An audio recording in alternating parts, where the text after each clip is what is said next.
Hello everybody, it's me Film Shoot here, making my triumphant return back to YouTube after probably 3 years ago, maybe. So I'm not really sure, I haven't kept up with time. But and for my review today, I will be reviewing the longly waited and anticipated film event of the century, in my opinion. I'm of course talking about James Cameron's Avatar: The Way of Water. Now, um, just to give you a little bit of a summary, it's been 13 years since the events of the first movie.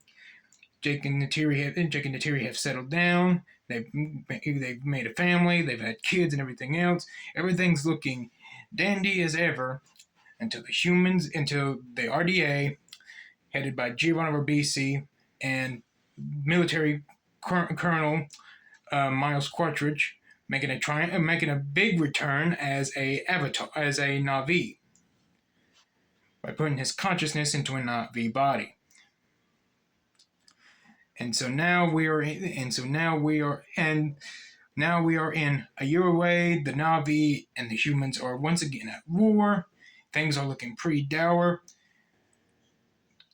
Jake finds out of Quaritch's return and decides, in order to save his family and his clan, him and his family must go and explore new parts of Pandora and hide from the RDA. And so they do, and end up going to the Kaina clan, which is the Sea People, as you've probably seen in the trailers online and everything. And in order to end at first, and they are greatly accepted by the clan leader, played by Cliff Curtis. But if they are to live there, they must learn the ways of water and how to live as one of the Sea People. And that is all I will currently do right now, because I do not want to spoil it for anybody that goes to see the film.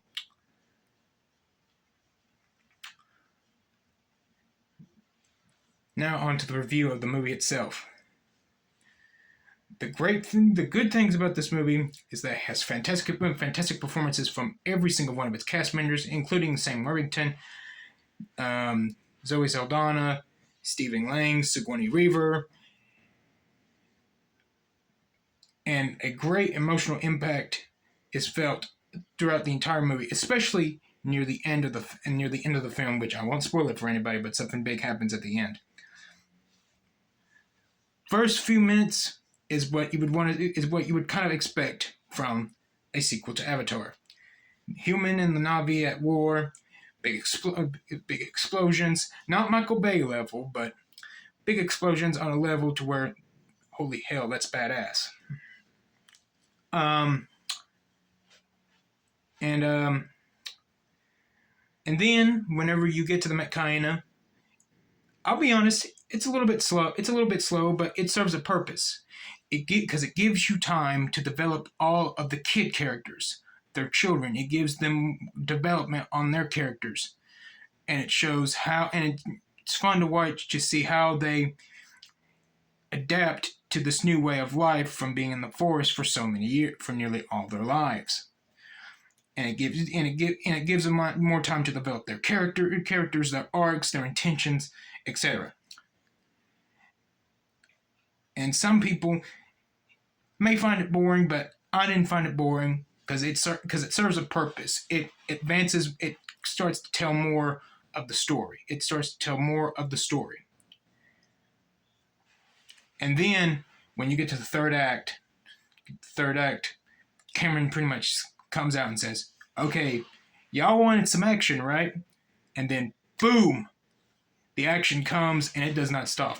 The last 30 to 40 minutes of this film was absolutely mind-blowing. It took me back to the days of watching Terminator 2, Aliens, etc. All the great action films that James Cameron has been known to do in the past. And It's deeply emotion. It's deep. There's definitely some deep emotional feels in here with the characters, especially with the kid, especially with the kid characters and everything else, and the family, and you really feel for the family in this film. So those that have said that this movie was thin in narrative, thin in narrative, I'd say they're not always right. Okay, so the middle act, it will be slow for people. Will be slow for people, but it serves a purpose because it gives you, because like I said, it gives you time to know of the new characters, especially the kids and the characters from the Met Cayena clan. Um, and then when you get to the third act, it pretty much gives you everything you wanted from a James Cameron action film. However, the one thing that will probably disappoint a lot of people is that this film is pretty much what you would say is a setup of things to come. It's a setup of what will setup of things that are to come in the future movies. Pardon me. It's a set. It's to compare. It's like the ending of Fellowship of the Ring, where you get to the end of a great movie, and then at the end it goes like, and look forward to the next movie. That's pretty much what it is. That, and I could see how some people would be disappointed with that, but for me, it didn't disappoint me at all. It made me anxious to see what comes next. I mean, honestly, after watching, because this is a long movie. This is a 3 hour and a quarter movie. Um, After that 3 hours, I was immediately psyched up. I was like, okay, I'm ready for the next one. Um, so overall, it is James Cameron. Wow, he still knows how to make movies, and he still knows how to make Avatar movies, and he damn sure knows how to make great visual marvels, and with some great emotional impact in the film. However, will I say that was it as epic and as big as I thought it would be? Kinda not, but at the same time, it'll do because it is still an epic. It's still an epic sci-fi. I mean, the sci-fi genre is officially back with this film. Sure, it's a little bit slow. It's a little bit slow in the middle, but like I said, it serves a purpose. It gives you time to develop all the characters, the new characters, and get you invested for that last 30 minutes, which was incredible. Overall, this film to me was absolutely amazing, both visual and the emotional side at the end. I mean, it almost had me on the verge of tears in two scenes. This film to me is an example of why I love film and why I go see a film in the theater. This is a movie that you must see in the theater. If you wait for the small screen for this, then you are not a true cinephile.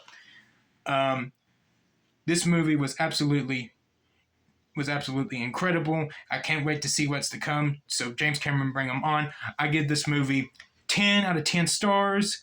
I'm Film Shoot, and thanks for watching, and peace out.